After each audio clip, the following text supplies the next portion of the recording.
Thank you. Could you pass these around? Take one of these each. We'll need these later. So, what is soft matter?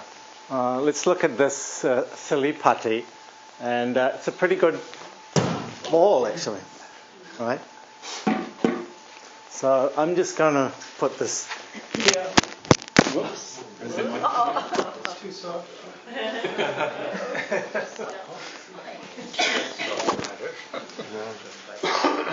So I'll put this here, and you can keep an eye on this on the top.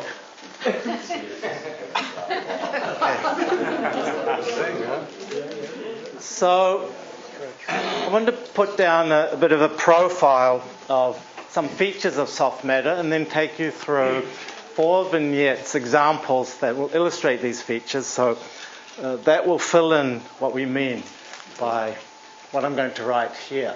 So soft matter.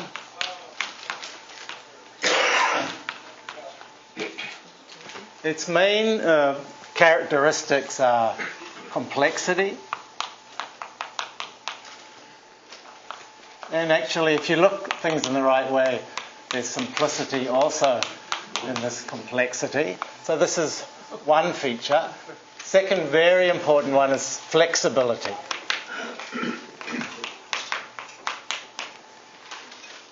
A third one, we like to look at complexions of matter. We call them phases of matter. You're familiar with some of them: liquid, solid, gas, metals, conductors, superconductors, and so on. So soft matter has a really cool characteristic. It has coexistence of multiple phases of matter. So I'll just say coexistence of phases. These are states of matter or complexions of matter, simultaneously existing in one material. Next one is the key role of entropy in these systems. I'm going to call it entropic dominance. Okay, so these are just words at the moment, but you'll see what they mean as we go on. And can you see the bottom here? Yes. Yep. Okay, good. And the last one is, I call it extreme sensitivity. These systems act as amplifiers. Small inputs produce very large outputs. So these are the stories we're going to go through to illustrate some of these ideas. The first one is the Indian boot.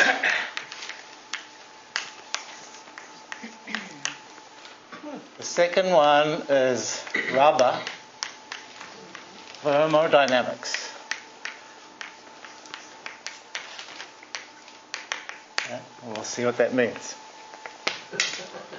Third one is graphene. And actually we're going to talk about slicing and dicing it. So it's graphene kirigami. I have 2 students in the audience here, Suraj Shankar and Francesco Serafin, who are working on this. And the fourth one is going to be red blood cells. If we don't get through them all, there are question periods. Please interrupt with questions as we go along. I don't have to get through everything. Main goal is for you to learn something about why I'm interested in this field. And lots of people are interested in this field. So let's start with this one. The Indian boot. So South American Indians from the Amazon basin would just cut a little slick in the bark of the Hevea tree, and out comes a milky liquid. It just flows out, like maple syrup. And you just cover your foot with this liquid. And then you wait, and in a day's time or so, it solidifies into a boot. Just coating your foot. Okay. Now, what's going on there? So this is something that is a liquid at early times and then transforms into a solid. But actually it's both a liquid and a solid at the same time, and that's what I want to explain. So, first ingredient which shows the complexity of this system. To understand these systems, we cannot look just at little round atoms. Okay? The key thing for this quantity, which is natural latex, it's rubber, comes out of a tree. The key thing for this quantity, for this understanding what's going on here, is that the basic structures are polymers. Okay? So the architecture is very different from having just atoms. The architecture is a strand of things. So you have these strands that are constantly being bombarded by the air, and they're just floating around, and they can assume all kinds of configurations and so on like this. Okay? Constantly jiggling and being bombarded by stuff. But, so that's a very liquid. It's a liquid of strands. It doesn't have much order. And when we talk about complexions of matter like these phases, usually we're talking about some kind of order. So we have lots of these strands. So we have to understand this kind of architecture, building from lines, not from points. Now, why does it change over time? Well, it's actually a multi-component system. There's air around. Okay? And most of the structures I'm talking about here require several components to build them. That's part of their complexity. But if artists do the same thing. They mix various kinds of media to produce something interesting. So what happens is, when there's oxygen around, just a very, very few of the carbon atoms along this polymer chain, 0.5% of them are bridged by oxygen. 1 or 2 oxygen atoms, and they attach to the carbon here. So the architecture, that's chemistry, but if we step back, the architecture are these strands with just a very few links, bridges between them. And this is enough for the strands to tie together, to be able to talk to each other. You pull on one strand, you pull all the others, whereas before the bridges, you pull on one, just flows past all the others. This is enough to make this solid. Now, if you're a little tiny nanobot, you go down to this atomic level, you don't know that this is going on. The atomic level, it's a liquid. It looks like any other liquid. But if you step back, which is what we like to do, if you step back, then you see that it's a solid, that these strands, this fishing net, is hooked all together as one. You can't see that at the small scale, but you can see that at a larger scale. So how things look depends on what length scale you look at them. That's another feature of these systems. Is there a name for that linking? A general name? Yes, this is it's just an oxygen bridge across carbon. It's a well-known bond. Where there's a double bond on carbon, 2 oxygens can link here. It has an organic chemistry name for that kind of oxygen linking to a carbon with a double bond. And are the strands alkyl groups. Are the strands still flexible? Yes. The strands are extremely flexible. There's a flexibility. The complexity is we're building it not from atoms, but from lines, polymer strands. So these are all very flexible. Just a few bridges, 0.5%, 1 in 200 carbon atoms are linked, and that's the extreme sensitivity. That will switch it from a liquid at larger scales to a solid. It amplifies that little bit. So it's just the fact that these, doing all of this, communicate through those bridges and talk to each other. That will solidify it and make something like, this, except that it's much sparser links. Are there other questions? That is a good one. They're very strong bridges then. Yes. Well, they're bonds. They're quantum mechanical bonds, covalent bonds, which are strong. Yeah. And do you continue to get additional oxygen bridges, or does it stop at a certain point? After a couple of days, these boots fall apart. Because oxygen is very reactive. And actually it will come in and start cleaving these polymers. And then the thing falls apart.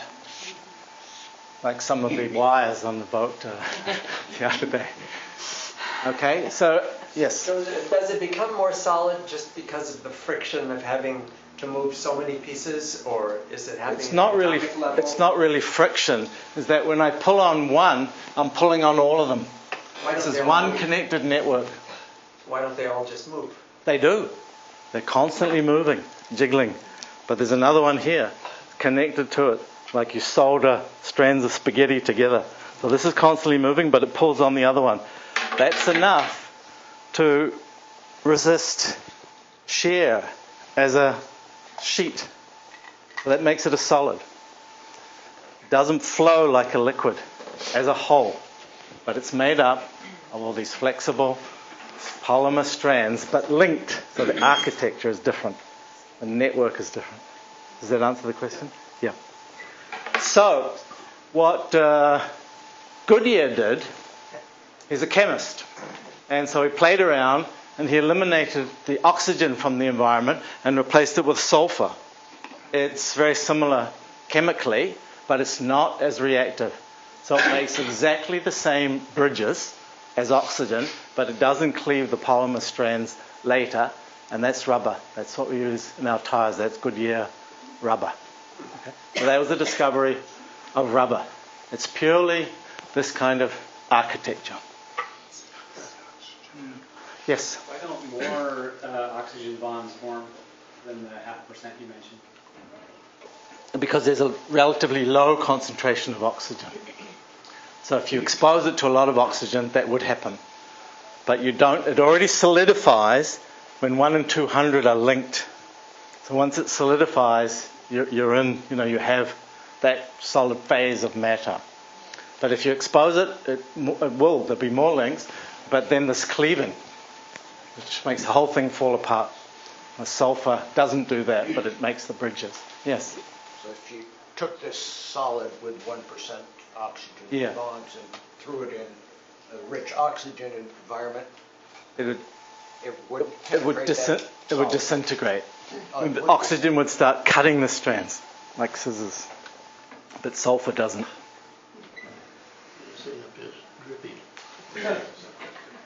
So, it's also flowing. That bouncy ball is flowing. Also two states of matter. So when physicists are confronted with something like this, what we like to do is to kick it. To expose it to something, okay, to understand how it works. So what we're going to do is to expose this structure to heat. It's a beautiful theorem in physics. If you apply some heat, some source to an object, some force, some perturbation, some kicking, you can measure, you sort of make it ring, respond, and you can tell what its natural fluctuations are, even without the force present. Okay? So that's what we're going to do. We do this experimentally, we do it theoretically. So we're going to try to understand. We have just a picture of the structure, just this architectural picture at the moment, but we like to understand what it does. Okay. So we're going to heat it. Okay. So the input's going to be heat. When I arrived at graduate school down the road, Caltech, a few years ago, I took this course by David Goodstein on states of matter. So this is about thermodynamics, and it's actually underlying fundamental theory from which you can derive thermodynamics, which we call statistical mechanics, just to confuse you. Okay. So here's 1.1 of Goodstein's book. Ludwig Boltzmann, who spent much of his life studying statistical mechanics, died in 1906 by his own hand. Paul Ehrenfest, carrying on the work, died similarly in 1933. Now it is our turn to study statistical mechanics.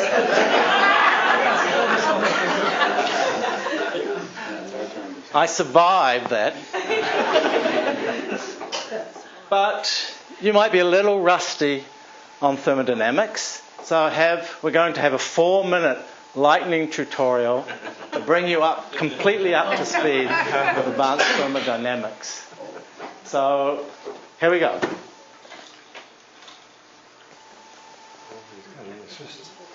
Yes.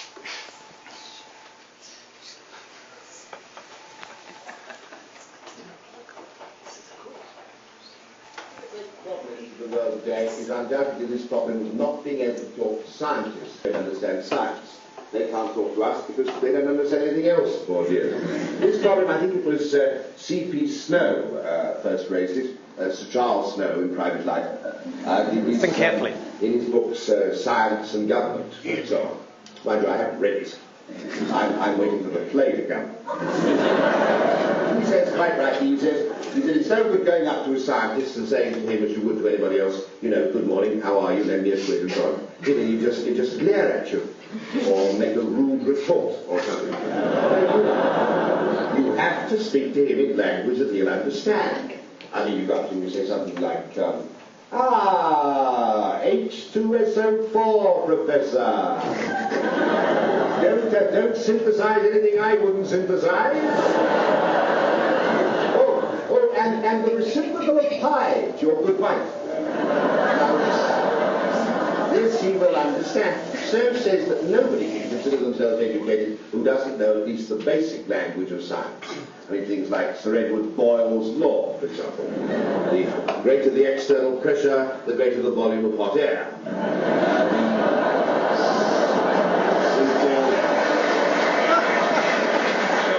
The second law of thermodynamics, this is very important.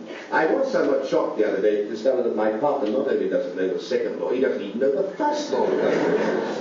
Going back to first principle very briefly, thermodynamics, of course, is derived from two Greek words, thermos, meaning hot, if you don't drop it, and dynamics, meaning dynamic work. And thermodynamics is simply the science of heat and work and the relationships between the two, as laid down in the laws of thermodynamics, which may be expressed in the following simple terms. After me. The first law of thermodynamics. Heat is work and work is heat. Heat is work and work is heat. Very good. The second law of thermodynamics. Heat cannot of itself pass from one body to a hotter body. Heat cannot of itself pass from one body to a hotter body. Heat won't pass from a cooler to a hotter. Heat won't pass from a cooler to a hotter. You can try it if you like, but you far better not. You can try it if you like, but you far better not. Cause the cold in the cooler will get hotter as a ruler.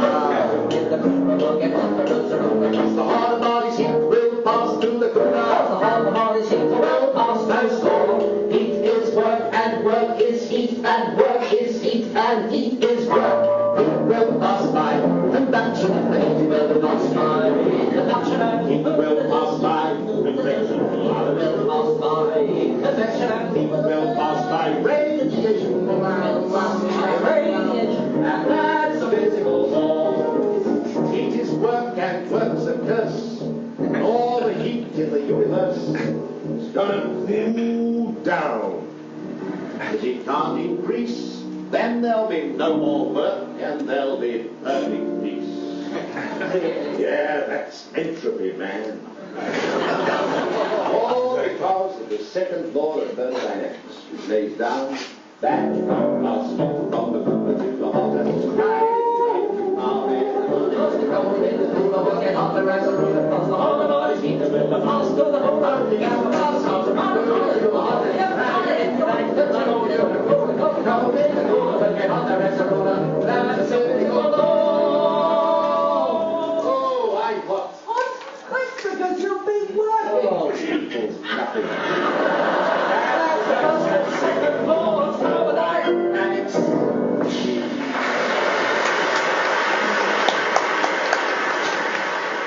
Okay, so now you're completely up to speed with thermodynamics. So we're going to do this. We're going to heat stuff.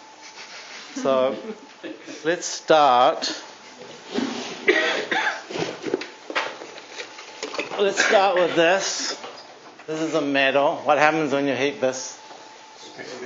It expands, right. Do we have volunteer? Ben? Eric, you're brave. Jump up. You can use a hairdryer. Okay, just click that switch up. Okay, so first we pass this metal ball through the ring. Okay. All right. Maybe come over here. Everyone see we're not cheating.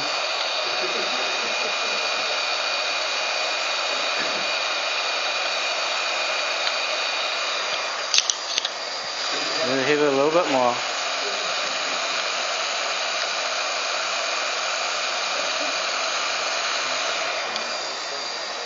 It doesn't go.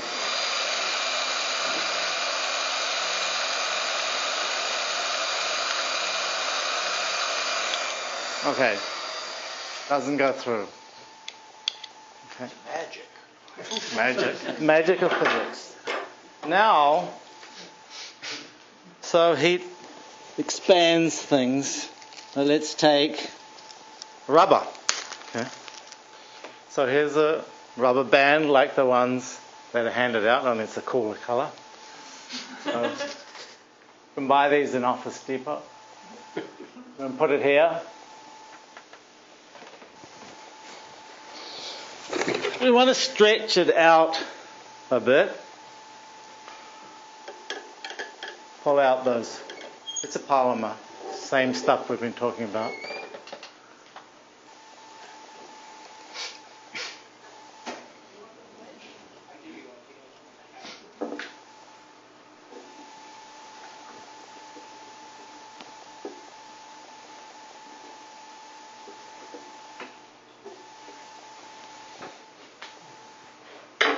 Okay, so you see where this is? Yeah. Okay, so keep an eye on this. I'm going to try to heat this. See what it's doing? Can everyone see? What the hell? Shrunk. Right? You see that? Believe me? Okay, you can play with it later. It's shrunk. So these rubber bands work on a completely different principle from like atoms held together by electrical forces. You have this polymer and it's being bombarded by heat's coming in, it's doing work, heat is work, work is heat. It's acting on these strands. Okay? And they operate by these principles of soft matter. So let's put this up. So what is going on here?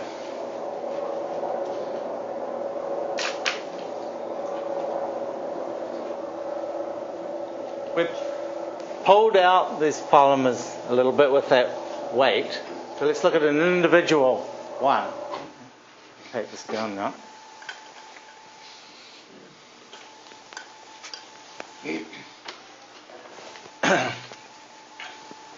When we heat it, then the system is allowed to access all the possible shapes it can take. It's very flexible, costs very little energy to change shape. So what's important is what configurations it will most likely take when you supply energy to it. Now, there's only one way, like a book of stamps, only one way for such a thing to be stretched out like that. That's a very, very unlikely configuration for it to adopt. There's only one way of making it, meaning you'll almost never find it. But there are a million ways it can fold up. So when you supply energy, statistical mechanics says you explore all of these, actually infinite number of configurations, all of them at once. And in thermal equilibrium, a snapshot will overwhelmingly give you one of these objects. That's the entropic dominance. So when you supply heat, all those atoms are making it what it likes to do to shrink. That's why it shrinks when you heat it. Is that clear? Completely different principle from metals. Completely different principle. You have to think about it differently. You're used to thinking of minimizing energy, okay? But here, energy is zero, okay? So what we have to do is maximize entropy. And they work completely differently. Minimize energy, maximize entropy. That means adopt a configuration that has the most ways of making it. Okay? And that's coiled like that, and then shrunk. So you can do the opposite. Do you have your rubber bands? So if you're game, you take your rubber band. We're going to do the opposite now. We're going to suddenly stretch it out to this uncomfortable, to this very unlikely configuration for a rubber band. So put it to your lips. Okay? And then really yank it out quickly and put it to your lips. What does it do? It heats up, right? Can you feel it? Pull it right out. So now you had to put it in to this uncomfortable situation of low entropy. So work is done on it, and that comes out as heat. Atoms have to do all this work to stretch it out, and that produces heat. So that's the inverse. So that's rubber thermodynamics. Questions? Yes. So the thermal expansion coefficient of polymers is typically 1 to 2 orders of magnitude higher than metals. So why, when you heat, is it expanding more than contracting? Because it's not just polymers, but it's these cross-linked polymers, and they have negative coefficient of thermal expansion. That's the shrinking. So it's the material that goes from a glass to rubber transition, you get a big spike in the thermal expansion coefficient, not a decrease. Well, it depends on it depends on the glass that you're talking about. So almost, the majority of plastics that go through a glass to rubber transition, the way you detect that experimentally is by a big spike in the thermal expansion coefficient, which is positive. Yes, that's the transition. So that's describing how you transition from a glass, which is a kind of amorphous structure, to a polymer melt, okay, where you have to make these chains. But now I'm talking about, so that's true of the transition, which is really important. But I'm now deep in that sort of polymer phase cross-linked, and just looking at the behavior of that phase, not the transition. Transitions are really important, but here we're just trying to understand the material properties of this cross-linked rubber. Saying that when you're in the rubbery zone, Yeah. the coefficient of thermal expansion is negative. Yes. Unless you have a lot of additives in the rubber and so on. This is pure natural latex. Yeah. Transition is a different story. Would you call soft matter a smart matter? It's very smart. So I'm still trying to figure it out. So it's a little bit smarter. I see than that you say it has extreme sensitivity. Yes. So I look at it from a point of view of an instrumentation man. I design instruments. Yes. So how sensitive it is and how fast does it react to the force, whatever that is. Yes. So it's extremely sensitive, at least in this case. 0.5% effect changes the phase of matter. Now, how fast is a dynamic question, a question of kinetics, okay? So that'll depend on the system that you're looking at. But here, it cross-links pretty rapidly and changes the phase. So it's quite quick. It's a chemical reaction. I'm looking, let's say that we want to design a detector that responds to nanosecond or picosecond phenomena. Yes. Okay. Yeah. Can it do it? Can Well, this one? okay, so the example I gave you is not here does not have to do with short times, but with short length scales. Now, short times is another kind of effect which also exist in soft systems. They can respond to things very short time and change. They can have timed things that behave like that viscoelastic silly putty. Its response depends on time, the time over which you look at it. So what is the antimatter of soft matter? I mean, metal or this thing here is controlled by energy. Trying to deform this or a metal costs a lot of energy, and you don't really, unless you go to very high temperatures, explore the entropy. So this is energy dominated. I'm talking about things that are entropy dominated because soft means costs very little energy for them to change their shape, their configuration, to deform. So we have to think completely differently about entropy, which acts in the opposite way, antagonistically to energy. Mark, yes, you've got some soft matter dribbling on the carpet. Yes, exactly. Did you see it fall? Yeah. And they're going to charge you for cleaning the carpet. I know, it's I have an exemption written in my contract. We can put it some more here. Okay. So this is a way of increasing the signal to noise tremendously from an instrument point of view, right? And also in like biological systems, for example, they have to be very soft. They live in a liquid environment, but you want them to transition quickly. If you live on this kind of edge where things can change quickly, you have a lot of power, a lot of flexibility, a lot of capability of doing things like an instrument you want to design to.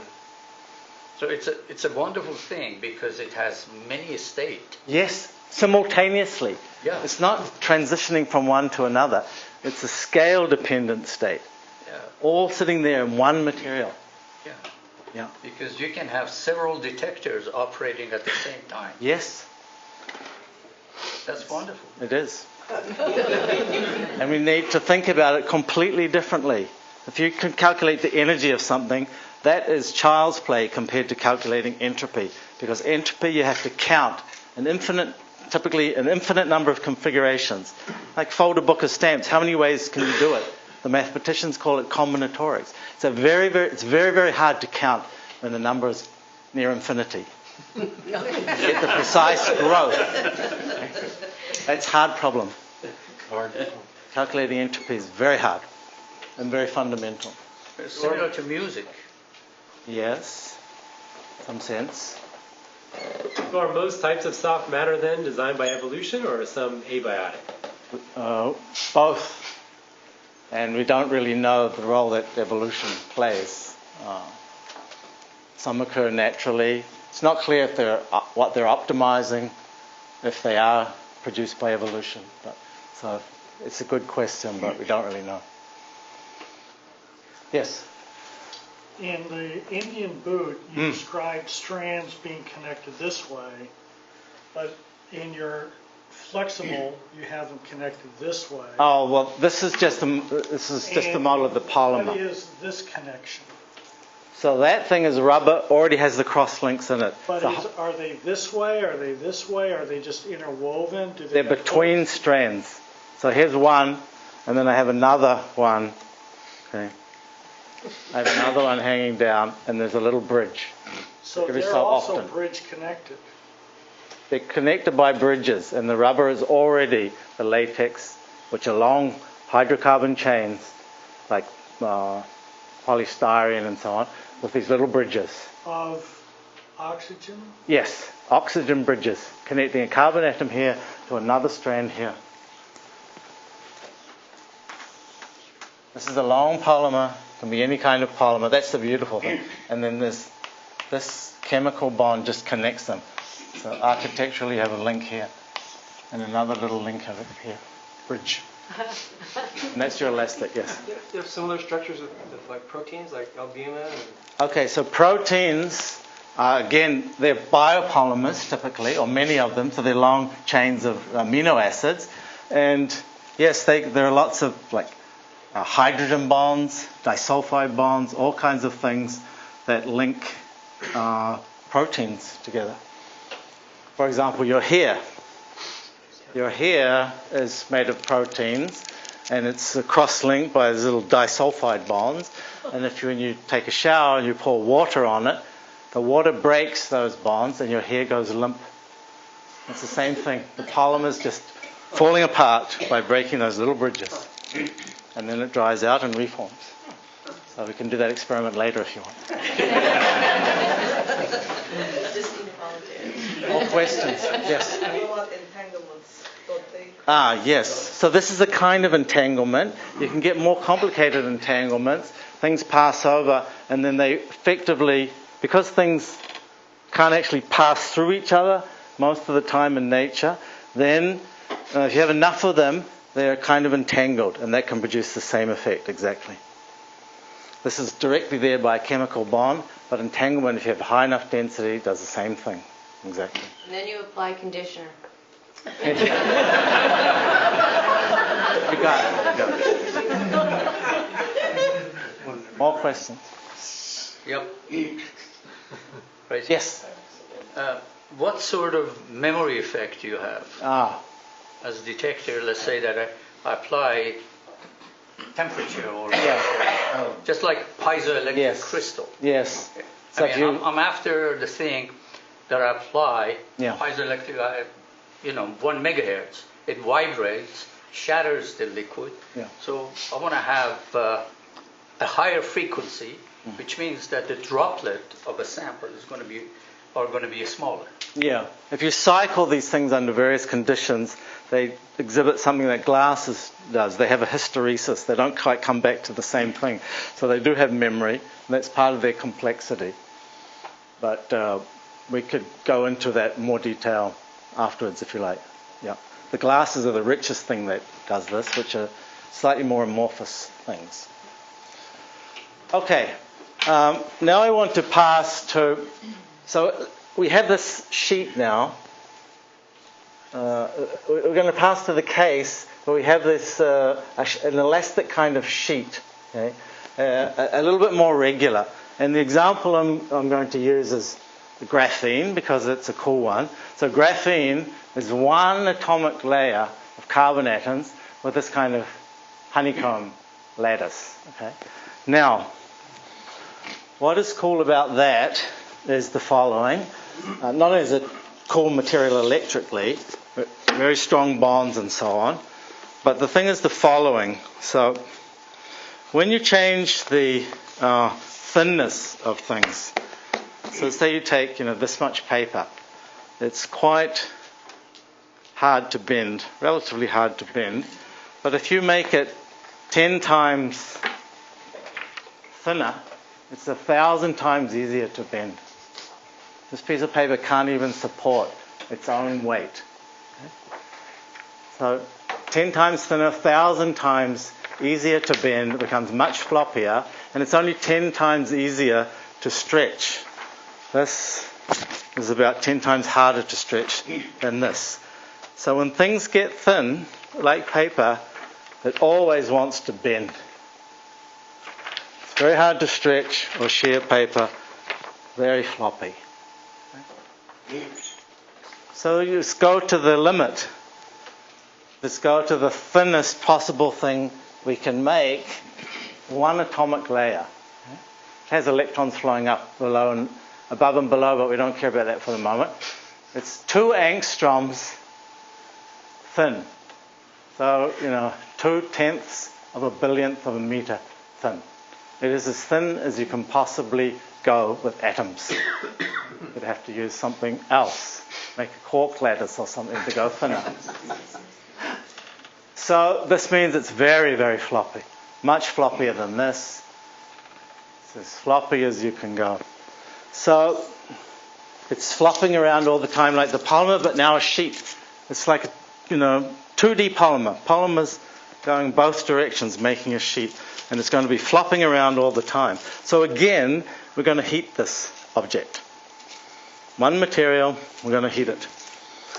Now, when you heat something like this, it's no longer like this. When you heat it, again, being bombarded by stuff, it will do the analog of what the polymer was doing, coiling and so on and so on. It will be exploring all possible topographies, shapes it can make, all possible corrugations and bumps. Okay? So one might look like something you would get if you crumpled up paper and opened it up. This is just one kind of configuration of millions that it will explore. And again, you have to count them. Entropy. But a typical one will look like this. Now it's a little bit thicker, you see. It gets thickened by those thermal fluctuations. Thermal fluctuations are extremely rich, completely change the nature of things. And now you see, it supports itself. It's a little bit like corrugated cardboard, which is stiff along the direction you corrugate it. But here, the ripples, the corrugations flow in all directions, both directions. So it's corrugated everywhere. So it gets a lot stiffer. So simply by heating it and exploring all these configurations, you can stiffen it to bending. This means one material, but as many different bending stiffnesses as you want, depending on how much you heat it. You heat it more, it becomes effectively thicker, becomes stiffer. So you just have to dial the temperature. Not only that, but really, you're talking about how difficult it is to bend a piece of paper with a size, 10 inches by 10 inches compared to 1 by 1. So this thing is actually very easy to bend at short scales, but harder to bend at large scales. So its bendability is not a number. This is one of the principal discoveries of physics of the last century. Things, parameters, material properties, or strengths of interactions are often not numbers, they're scale dependent.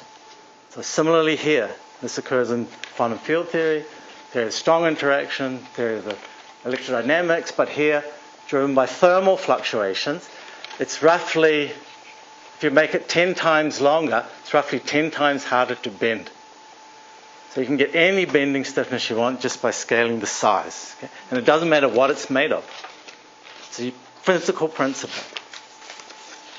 Notice also, if you pull such a thing, it expands rather than shrinks like rubber. So there's a negative coefficient it has what's called a negative Poisson ratio. It spreads out like that because you iron out all these wrinkles when you pull on it. And the opposite of rubber, which will shrink this direction if you pull it this way.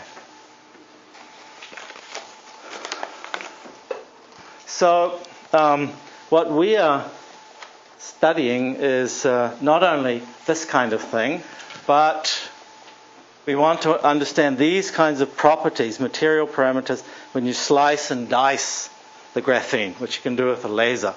Okay? So now you can make things like trampolines. You cut a bunch of holes in this graphene. You work with experimental group of Paul McEwen at Cornell, and you can make very flexible springs which explore this third dimension. What you're doing here is you're exploring the third dimension driven by thermal fluctuations. So when you cut holes in it, it can have very softer response because it can escape into the third dimension. And we don't know all the mechanical properties. We don't even know very well what happens when you have one slit or one hole. Okay? Well, we want to understand that and then have arrays of holes. And then you come and tell me, I want this kind of strength, Young's modulus it's called, this kind of bending stiffness, and I tell you, you cut the holes like this, you have so many and so on. One material, graphene, with all its great properties, and I give you its mechanical properties by design. That's what we're trying to do. Is that now used for armor? For what? Armor, as protection. Shooting no, it's flexible. Yes, graphene is used for that because it's strong. But here, we want to have more like something, for example, that could wrap around a neuron, say, as a sensor. This is very soft and delicate, so it can wrap around a cell without breaking it and measure its electrical response. Things like that. Pure, highly conducting, but flexible structures.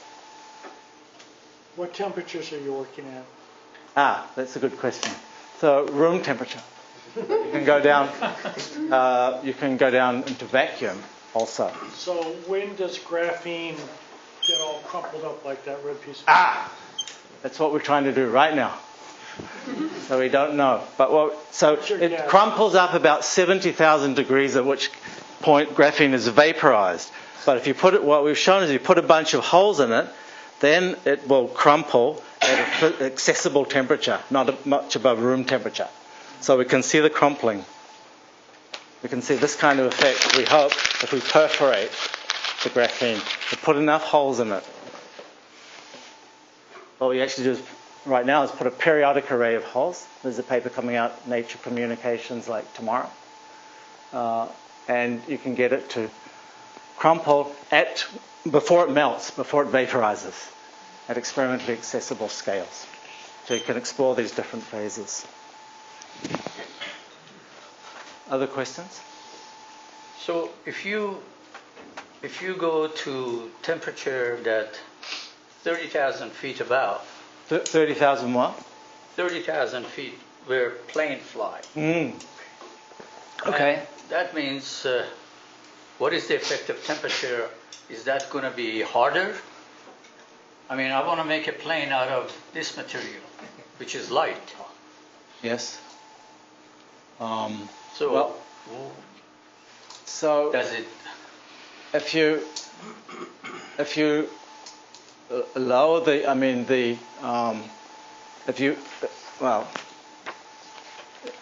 depends on I'm not sure what you're comparing it to. Yeah, I mean room temperature and let's say minus 100 degree, or the temperature that all the plane fly. Yeah, so if you cool it down, it will thicken less, and it will be easier to bend. Okay. And it'll be a lot more, and it'll be a little easier to stretch, but mostly you'll change the bending. Well, that's wonderful because the gas consumption. Yes, and you can change it by its size also. It's light. That's what I'm talking about. This is geometric control of things, which is really cool. Just change sizes even at fixed temperature, and you get as many different properties as you want, continuously variable. Okay, so this exhibits, it has entropic dominance because that produces all the fluctuations that stiffens it. It's one phase. Flexibility is very important. Complexity in that you have to have this lattice. You have to study it as a two-dimensional sheet, not point atoms. Okay, so two-dimensional physics comes in, but escape as well into the third dimension. So the last example I have is red blood cells. This is a different kind. So we call these sheets, generically, we call them membranes. Membranes occur all over the place. So red blood cell is the simplest kind of cell you can imagine, and there's something like 4 million of them made every second in your body. And they're liquid membranes. Right? All they do, they have no nucleus, no organelles, nothing. They're just carriers of blood. They're sacs of blood, but they have a membrane around them, like all cells, made of lipids. It's called a lipid bilayer. And this object is a liquid. In 1 second, the lipids flow right around this red blood cell. So now you have a sac. It's like microns in size, but it's liquid. It's a liquid shell. Are you saying there's liquid between the two layers? Yes. Between the two lipid layers? No, the lipid layers are the liquid. So the lipid layers look like this. The fatty acids here, and then some kind of charged head. So I can draw the structure in more detail, but this whole thing is the liquid. These things flow around like liquids. They're made of fatty acids, lipids, but they flow just like water. So this is a liquid membrane going right around. So this means, like liquids, they can change their shape very, very, very easily because they just flow to accommodate any shape. Now, if you look at a red blood cell in a microscope, has anyone done that? Okay, yeah, good. It flickers. Right? Red blood cells flicker like the light scintillating off a lake in a slightly windy day where it's making ripples. It flickers, you see it, real time with an optical microscope. The 19th century naturalists thought, aha, we got it, that's the sign of life. But then in the 70s, two very good physicists, Francois Brochard and J.P. Lennon, they studied this theoretically and experimentally, and they showed, by making measurements of correlations between shapes, one point here and one point here, and one time here and another time there, that this effect is purely physical. It is this liquid membrane changing its shape, because it can do it very easily. The energy is almost zero. It just, like a liquid, flows to adapt. Find all these shapes. So flickering is a purely physical phenomenon. It doesn't matter what makes it up. In this case, it's this lipid bilayer, but it constantly explores all of these shapes. And so you don't need life to explain this. I mean, it's purely physical principle, the liquid membrane. And this behaves completely oppositely to the elastic membrane. Even if you make the lipid membrane somehow very sort of hard to bend at some small scale, you try to make it stiff. You design it so it's a little bit stiffer at small scale. At large scales, that'll be completely overwhelmed by all of these thermal fluctuations, and the bendability will become arbitrarily large as you make it bigger. So it'll just start fluctuating more and more wildly, and if you make it infinitely big, it'll disintegrate.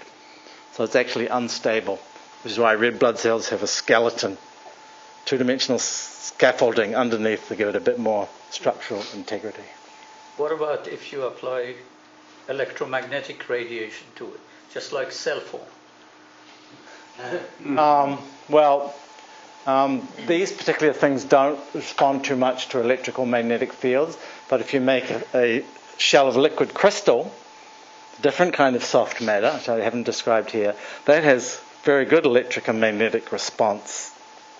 So you can you can change the properties of a liquid crystalline shell by exposing it to magnetic fields and light, and temperature and density and all kinds of things. Well, if it's a unidirectional field, then the cell is going to get confused.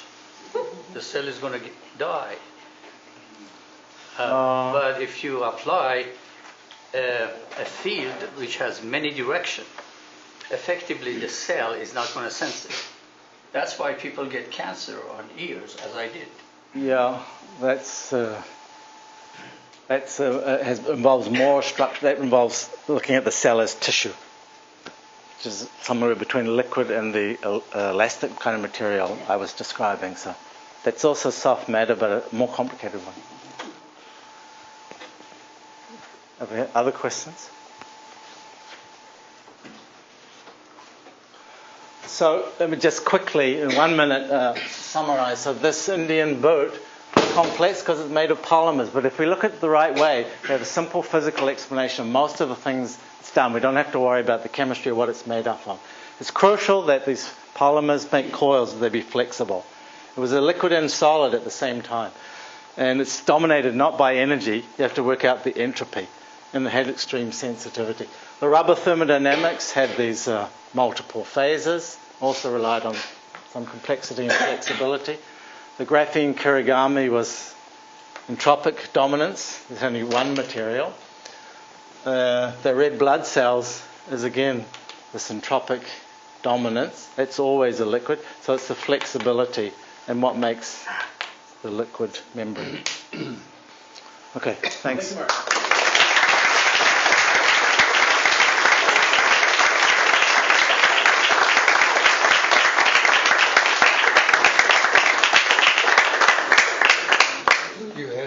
Cell phone problem? Yeah, because. Any more questions? Any more questions? I think this probably took the prize for the most questions during the talk. Prize to the audience. Prize to the audience. Was there one other topic you were going to address? I think I actually got them all. Got them all. Unless there's a secret, unless that was a clue. We can do more, but not today. Do you want the rubber bands back? No, you can take it home. Send me the report. Thanks, everybody.